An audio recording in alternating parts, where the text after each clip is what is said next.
Assalamualaikum warahmatullahi wabarakatuh.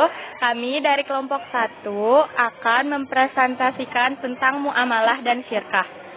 A. Pengertian muamalah. Muamalah dalam Kamus Bahasa Indonesia artinya hal-hal yang termasuk urusan kemasyarakatan atau pergaulan perdata dan sebagainya. Sementara dalam fikih Islam berarti tukar-menukar barang atau sesuatu yang mempunyai manfaat dengan cara yang ditempuhnya seperti jual beli, sewa menyewa, upah mengupah, utang mengutang, pinjam meminjam, urusan bercocok tanam, berserikat, dan usaha lainnya. Islam melarang beberapa hal dalam transaksi ekonomi, diantaranya sebagai berikut. 1. Tidak boleh mempergunakan cara yang batil. 2. Tidak boleh menggunakan kegiatan riba. 3. Tidak boleh dengan cara zalim. 4. Tidak boleh mempermainkan takaran timbangan. 4. Tidak boleh dengan cara-cara spekulasi atau berjudi. 5. Tidak boleh melakukan transaksi jual beli barang haram. B.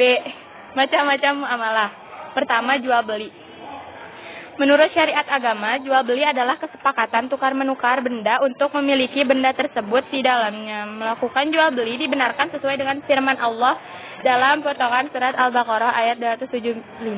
Bismillahirrahmanirrahim. Wa ahalallahu wal bai'a wa haramar riba. Artinya, dan Allah Subhanahu wa taala telah menghalalkan jual beli dan mengharamkan riba. Quran surat Al-Baqarah ayat 275. Syarat-syarat jual beli. 1. Penjual dan pembelinya haruslah balik, berakal sehat, atas kehendak sendiri. Yang kedua, uang dan barangnya haruslah halal dan suci, bermanfaat, keadaan barang dapat diserah terimakan, keadaan barang diketahui oleh penjual dan pembeli, yang terakhir milik sendiri. Yang ketiga, ijab kabul. B. Khiyar. Pengertian khiyar. Khiyar adalah bebas memutuskan antara meneruskan jual beli atau membatalkannya. Islam memperbolehkan melakukan khiyar karena jual beli haruslah berdasarkan suka sama suka tanpa ada unsur paksaan sedikit pun. 2. Macam-macam khiyar. Yang pertama, khiyar majlis adalah selama penjual dan pembeli masih berada di tempat berlangsungnya transaksi atau tawar-menawar, keduanya berhak memutuskan meneruskan atau membatalkan jual beli. B. Khiyar syarat, yaitu khiyar yang dijadikan syarat dalam jual beli. Maksudnya penjual memberi batas waktu kepada pembeli untuk memutuskan jadi tidaknya pembelian tersebut dalam waktu 3 hari apabila pembeli mengiyakan status barang tersebut sementara waktu atau dalam masa khiyar tidak ada pemiliknya.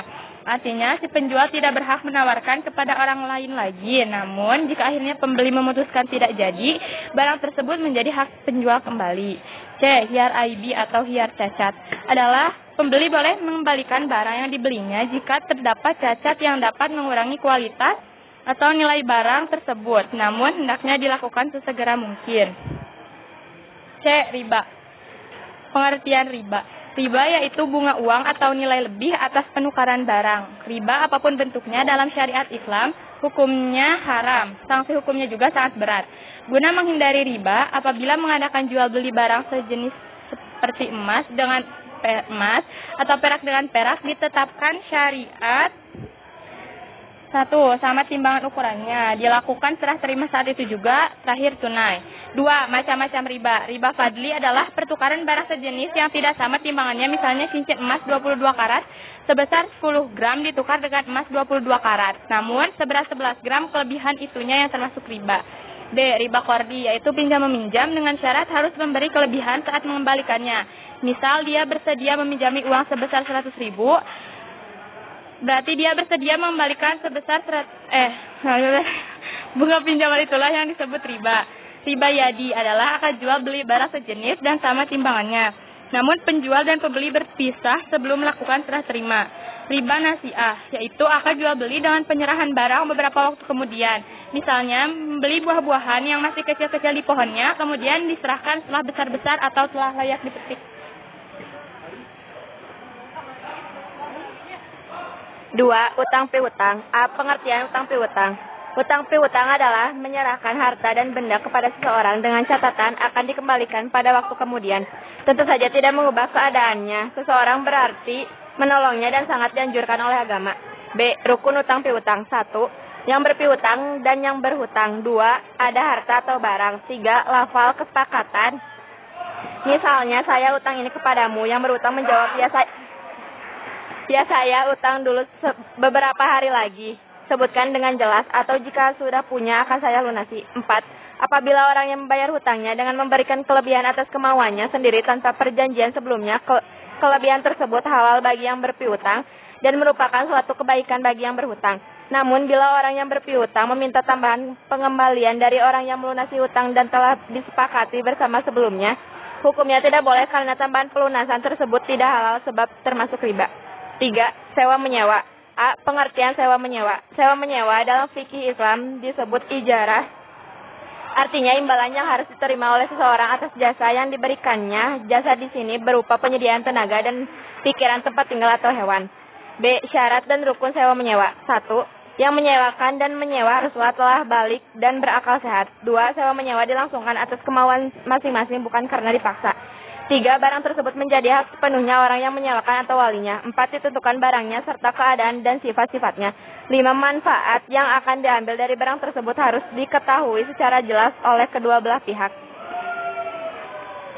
6. Berapa lama memanfaatkan barang tersebut harus disebutkan dengan jelas. 7. Harga sewa dan cara pembayarannya juga harus ditentukan dengan jelas serta disepakati bersama dalam hal sewa menyewa atau kontrak tenaga kerja haruslah diketahui secara jelas dan disepakati bersama sebelumnya hal-hal berikut ini. 1. Jenis pekerjaan dan jam kerjanya. 2. Kerja lamanya. 2. Berapa lama masa kerja. 3. Berapa gaji dan bagaimana sistem pembayarannya. Harian, bulanan, mingguan, atau borongan. 4. Tunjangan seperti transport, kesehatan, dan lain-lain kalau ada. Syirkah. Secara bahasa, syirkah berarti mencampur dua bagian atau lebih sehingga tidak dapat lagi dibedakan antara bagian yang satu dengan bagian lainnya. Menurut istilah, syirkah adalah suatu akad yang dilakukan oleh kedua pihak atau lebih yang bersifat untuk melakukan sesuatu dengan usaha bertujuan memperoleh keuntungan. Rukun syirkah yang pertama, dua belah pihak yang berakad atau akad dani. Syarat orang yang melakukan akad harus memiliki kecakapan. 2. Objek akad tersebut disebut maqud alaihi. 3. Akar atau disebut juga dengan istilah sigot. Kemudian macam-macam syirkah. Yang pertama syirkah inan, 2. Syirkah abdan, 3. Syirkah wujuh, 4. Syirkah mufawadah, 5. Mubaradah, 6. Musakarah.